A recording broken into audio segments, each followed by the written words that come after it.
everybody. Good evening, everyone. My name is Manuel Perez. Some of you know me as Manny. I'm your supervisor for the 4th District here, Riverside County, and I'm just honored to have been appointed by Governor Brown. And quite frankly, many of you know me already over the course of years of working Democratic politics, quite frankly. And I just want to say a big thank you to, obviously, the Coachella Valley Chapter of Veterans for Peace, the John Castro Chapter 19, as well as the AMVETS Post 66, the Occupy Coachella Valley, and the Courageous Resistance for all your great work. And as well, Tom Swan Hernandez, who's on his way. Why don't you give yourselves all a round of applause, please.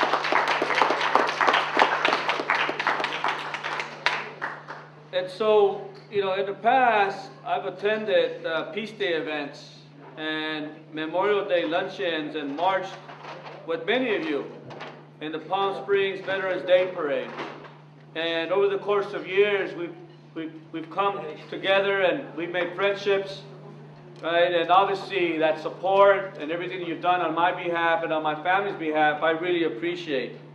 And tonight, though, we're honoring 3 Tuskegee Airmen, 3 pioneers of the United Farm Workers, Courageous Resistance, and as well honoring the memory of Larry Colburn and Charlie Liddicky. I'm not sure if I said that correctly, but know that obviously they're very important individuals.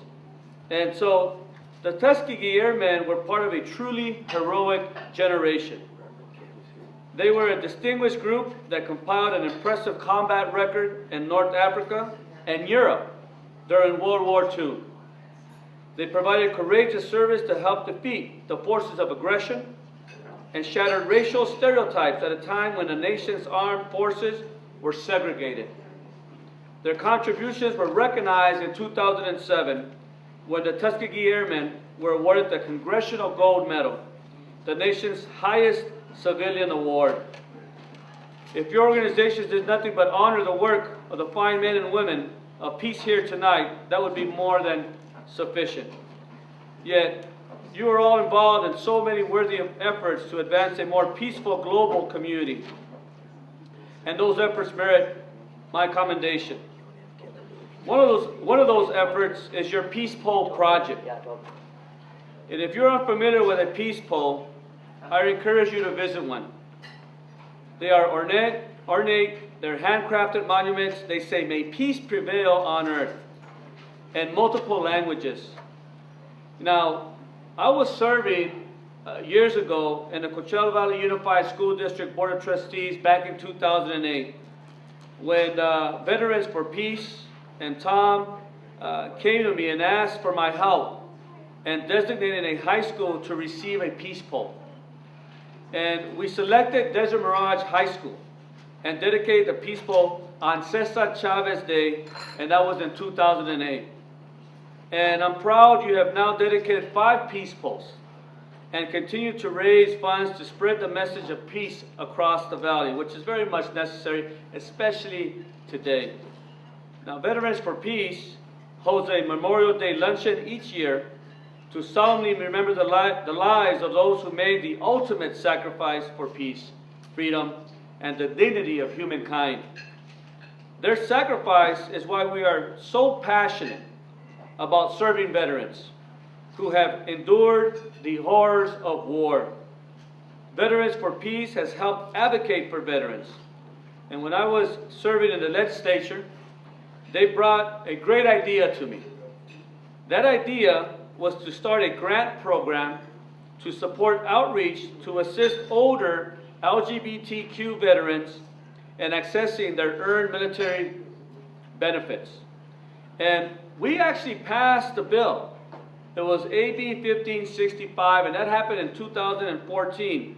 However, unfortunately, the governor vetoed that bill. Ooh. And so that's something I think in the future you might want to reconsider. Yes. Now, you also hold this fitting commemoration to advance peace, the International Day of Peace Awards ceremony. The International Day of Peace was established in 1981 by the United Nations General Assembly. In 2001, the General Assembly unanimously voted to designate the day as a period of nonviolence and ceasefire. The United Nations invites all nations and people to commemorate Peace Day and honor a cessation of hostilities during the day.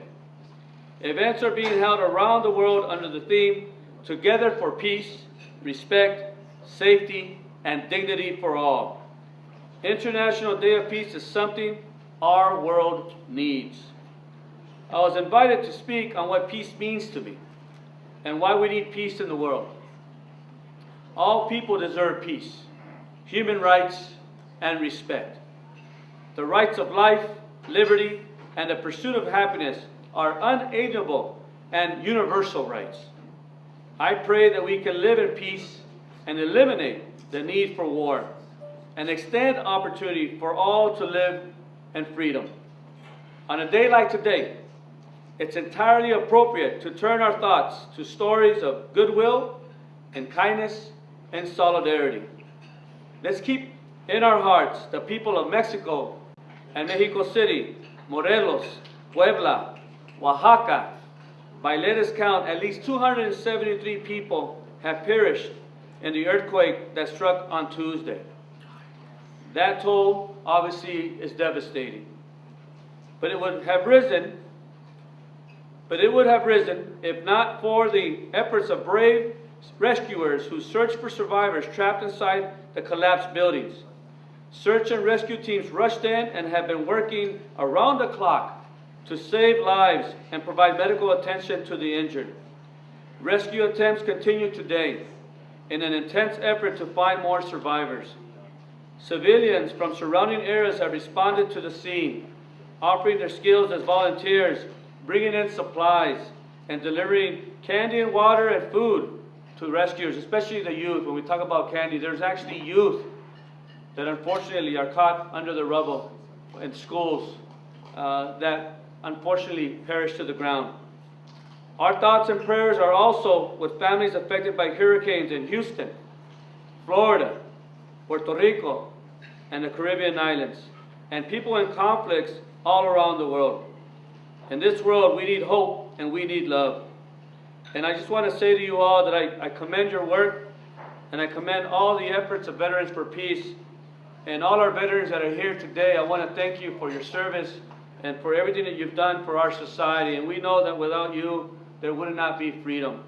And so, in finality and summary, as a young kid growing up in the barrios of Coachella, as the son of immigrant farm workers that met while picking grapes in Imperial County, in the Coachella Valley, and then eventually my father asking for my mother's hand in Arvin, California as migrant farm workers, and coming here to this country with my grandparents, hoping that one day, they can provide a better life for their kids. I just want to let you know that this country has allowed my family and has allowed me to be where I am today, and has allowed all of us to be where we are today. And I really appreciate all your work, and I just want to thank you for everything that you've given me and that you've provided for my family over so many years. Many of you have been with me since 2004 when I first ran for office as a school board member, and then in 2008 when I ran for state assembly. And I was fortunate enough to be a city council member for the city of Coachella, and here I am now as your county board supervisor representing the 4th district. And I'll tell you what, if it wasn't for you, I would not be here. And I love you for that. And thank you.